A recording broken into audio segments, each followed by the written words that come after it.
آپس کے اندر مربوط ہے۔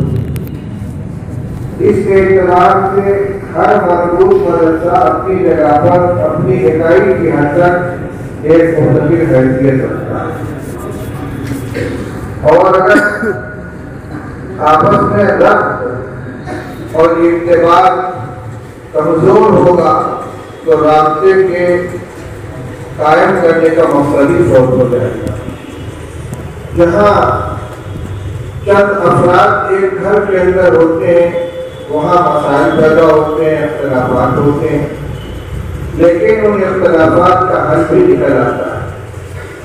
جہاں مدارس ہیں اور مدرسوں کے اپنے اپنے نظام ہیں، یہ نہیں کہا جا سکتا کہ سارے حالات بالکل ہر ایک کے مرضی کے مطابق ہوں گے، کچھ شکایتیں ہوں گی، لیکن انہی شکایتوں کے ذیل میں ان کا حل بھی نکل آتا ہے۔ کچھ کام انتظام اور ربط اور ضابطے کی پابندی کے طور پر بھی کرنے پڑتے ہیں۔ اگر بالکل ڈھیلا ڈھالا نظام قائم کیا جائے اور کسی طرح کی کوئی پابندی نہ ہو تو کسی طرح اس کا کوئی مقصد حاصل نہیں۔